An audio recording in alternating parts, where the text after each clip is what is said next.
স্বাগতম সকলোকে আমাৰ ইউটিউব চেনেলটোলৈ নিশ্চয় সকলে ভালে আছে DWE LPUPৰ যেটো 5550টা পদৰ জেনাৰেল ভেৰিফিকেশ্যন কেতিয়াৰ পৰা হ'ব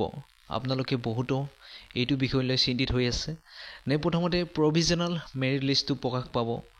নে জেনাৰেল ভেৰিফিকেশ্যন হ'ব এই সম্পৰ্কে বহুতে জানিব বিচাৰে আৰু আমিও বিচাৰো যে প্ৰথমতে জেনাৰেল ভেৰিফিকেশ্যনটো হ'ব লাগে কাৰণ কিয়নো যিসকলে স্পেশাল ৰিক্ৰুটমেন্ট ড্ৰাইভৰ দ্বাৰা ৰেগুলাৰ পোষ্টত তেওঁলোকে চাকৰি পাই গলে তাৰ বহুত টিচাৰ এনেকুৱা আছিল তেওঁলোকেও ইয়াতে এপ্লাই কৰিছিল যিহেতু এডভাৰটাইজমেন্টটো আগতে প্ৰকাশ পাইছিল হেয়ে বহুতে কন্টেক্সচুৱেল টিচাৰ সকলে ইয়াতে এপ্লাই কৰিছিল আৰু তেওঁলোকৰ ভাল নম্বৰ আছিল যদি আগতে জেনাৰেল ভেৰিফিকেশ্যনটো নকৰে তেতিয়া হলে কি হ'ব প্ৰভিজনাল মেৰিট লিষ্টত তেওঁলোকৰ নামটো আহিব আৰু তেতিয়া ওভাৰলেপিং হোৱাৰ এটা সম্ভাৱনা থাকিব হেয়ে আমিও বিচাৰো প্ৰথমতে জেনাৰেল ভেৰিফিকেশ্যন হোৱাটো কাৰণ কিয় জেনাৰেল ভেৰিফিকেশ্যন যদি প্ৰথমতে হয় তেতিয়া হলে কি হ'ব যিবিলাক স্পেশাল ৰিক্ৰুটমেন্ট ড্ৰাইভৰ দ্বাৰা এপইন্টমেন্ট পালে ৰেগুলাৰ টিচাৰৰ তেওঁলোকে জেনাৰেল ভেৰিফিকেশ্যনত তেওঁলোকে নাযাব আৰু তাৰ ফলত যিজন যোগ্য প্ৰাৰ্থী যাৰ মাৰ্ক কম আছিল তেওঁৰ নামটো প্ৰভিজনাল মেৰিট লিষ্টত আহিব আৰু তেতিয়া সোনকালে কি হ'ব মেৰিট লিষ্ট বিলাক প্ৰকাশ পাবলৈ এটা সম্ভাৱনা থাকিব আৰু যিহেতু যোৱাবাৰ যেতিয়া 5320টা পদৰ যেতিয়া ভেৰিফিকেশ্যন হৈছিল এপ্লাই কৰাৰ ক'ব গ'লে 5 দিন মান পিছৰ পৰা ভেৰিফিকেশ্যন ষ্টাৰ্ট হৈছিল আৰু তাৰ পিছতহে তেওঁলোকৰ প্ৰভিজনাল মেৰিট লিষ্ট বিলাক প্ৰকাশ কৰিছিল প্ৰথমতে ভেৰিফিকেশ্যন হৈছিল আপোনালোকে এডভাৰটাইজমেন্টটো চাব পাৰিব এতিয়া চাওকচোন আপোনালোকে স্ক্ৰিনত দেখিছে government of Assam office of the director of elementary education Assam Kahilipara Guwahati 19 আপোনালোকে ডেটটো দেখি আছে এডভাৰটাইজ নম্বৰটো দেখি আছে E255733/29 ডেটটো পাবলিছ হৈছিল আপোনালোকে দেখি আছে 13 মাৰ্চ 2023 ইটো ফিজিক্যাল ডকুমেন্ট ভেৰিফিকেশ্যন আছিল যোনটো LPUPৰ 5320টা পদৰ এগেইনষ্টত আপোনালোকে দেখিছে ভেৰিফিকেশ্যন কেতিয়াৰ পৰা ষ্টাৰ্ট হৈছে আপোনালোকে ইয়াতে দেখি আছে ডেটটো দেখি আছে 14 মাৰ্চ 2023 পৰা আৰম্ভ হৈছিল আৰু 24/3/2023 লৈ চলিছিল টোটাল 10 দিন আছিল আপোনালোকে দেখি আছে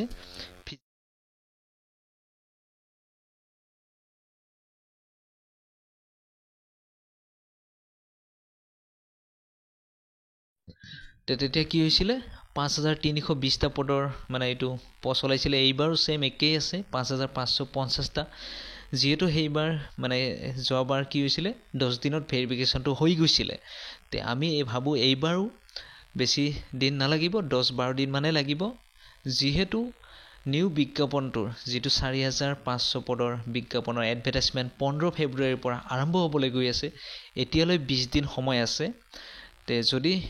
DEৰ কৰ্তৃপক্ষৰ ফালৰ পৰা যদি তেওঁলোকে যদি বিচাৰে তেতিয়াহলে ভেৰিফিকেশ্যনটো আগতে কৰিব পাৰিব আৰু তাৰ পিছত প্ৰভিজনাল মেৰিট লিষ্ট বিলাক প্ৰকাশ কৰিলে সুবিধা হ'ব কিয়নো এনেকুৱা বহুতো প্ৰাৰ্থী আছে যিসকলে তামিলনাডুৰ পৰা DLEDৰ সাৰ্টিফিকেট মাৰ্কশিট কিনি আনি তেওঁলোকৰ যথেষ্ট মাৰ্ক আছে তেওঁলোকে ইয়াতে এপ্লাই কৰিছে আৰু বহুতে হাই সেকেন্ডাৰীৰো দিল্লী বৰ্ডৰ পৰা সিকিম বৰ্ডৰ পৰা হায়দৰাবাদৰ বৰ্ডৰ পৰা তেওঁলোকে এক্সাম নিদিয়াকে মাৰ্কশিট সাৰ্টিফিকেট কিনি আনি এইটো এডভাৰটাইজমেন্টত এপ্লাই কৰিছে হেয়ে আমি বিচাৰো যাতে DEৰ কৰ্তৃপক্ষই প্ৰথমতে ভেৰিফিকেশ্যন ষ্টাৰ্ট কৰে যিসকলে ভুৱা সাৰ্টিফিকেট দি এপ্লাই কৰিছে তেওঁলোকৰ নথিপত্ৰসমূহ তন্নতন্নকৈ পৰীক্ষা কৰি যদি তেওঁলোকৰ ভুৱা হয় তেতিয়াহলে তেওঁলোকৰ প্ৰভিজনাল মেৰিট লিষ্টত যোৱাবাৰ 10 দিন ভেৰিফিকেশ্যন হৈছিল হেয়ে আমি পিছতে প্ৰভিজনাল মেৰিট লিষ্ট হোৱাটো কৰিছিল আৰু আপোনালোকে যেটো ফেব্ৰুৱাৰী মাহটো এতিয়াও কৰি আছে জনাব হেয়ে প্ৰথমতে ভেৰিফিকেশ্যনটো ষ্টাৰ্ট কৰাটো আমিও বিচাৰো তাৰ পিছত প্ৰভিজনাল মেৰিট লিষ্ট বিলাক ফেব্ৰুৱাৰী মাহতে প্ৰকাশ কৰক তেতিয়া কি হ'ব যিসকলৰ নামটো নাহিব তেওঁলোকে নিউ এডভাৰটাইজমেন্টত এপ্লাই কৰিব পাৰিব কাৰণ এনেকুৱা বহুতো প্ৰাৰ্থী আছে জানুৱাৰী জুলাই আৰু ডিসেম্বৰৰ সিটেত দি বহুতো প্ৰাৰ্থীয়ে মাৰ্ক ইনক্ৰিজ কৰিছে মাৰ্কটো বহুত যথেষ্ট আনিছে আৰু তেওঁলোকে হয়তো আগৰ এডভাৰটাইজমেন্টত পাই যাব হেয়ে তেওঁলোকে যদি আগতে যদি প্ৰভিজনাল মেৰিট লিষ্টটো কৰা আগতে যদি ভেৰিফিকেশ্যনটো কৰি তাৰ পিছত যদি সোনকালে প্ৰভিজনাল মেৰিট লিষ্ট বিলাক ফেব্ৰুৱাৰী মাহতে প্ৰকাশ কৰি দিয়ে তেতিয়াহলে কি হ'ব তেওঁলোকে যিবিলাক আগতে পাই যাব তেওঁলোকে এইটো এডভাৰটাইজমেন্টত মানে এপ্লাই নকৰিব তাৰ ফলত কি হ'ব অভাৰলেপিং হোৱাৰ সমস্যাটোৰ পৰা দূৰত থাকিব সেয়ে আমাৰ মানে ফালৰ পৰা ইউটিউব চেনেলৰ ফালৰ পৰা আমিও বিচাৰো DE কৰ্তৃপক্ষসকলে যাতে প্ৰথমতে ভেৰিফিকেশ্যনটো মানে ষ্টাৰ্ট কৰে আৰু DE ফালৰ পৰা যদি ভেৰিফিকেশ্যনটো ষ্টাৰ্ট কৰিব বিচাৰে তেওঁলোকে 5 তাৰিখৰ পৰা মানে ফেব্ৰুৱাৰী 5 তাৰিখৰ পৰা আৰম্ভ কৰিব পাৰে আৰু যদি ভেৰিফিকেশ্যনটো প্ৰথমতে ষ্টাৰ্ট নকৰে তেতিয়াহ'লে প্ৰভিজনেল মেৰিট লিষ্টটো ফেব্ৰুৱাৰী 15 তাৰিখৰ আগতে অহাৰ এটা সম্ভাৱনা আছে আৰু আপোনালোকে কি বিচাৰে প্ৰথমতে ভেৰিফিকেশ্যন বিচাৰে নে প্ৰভিজনেল মেৰিট লিষ্ট বিচাৰে আপোনালোকৰ মানে মতামতবিলাক আমাক কমেন্ট বক্সত আপোনালোকে জনাব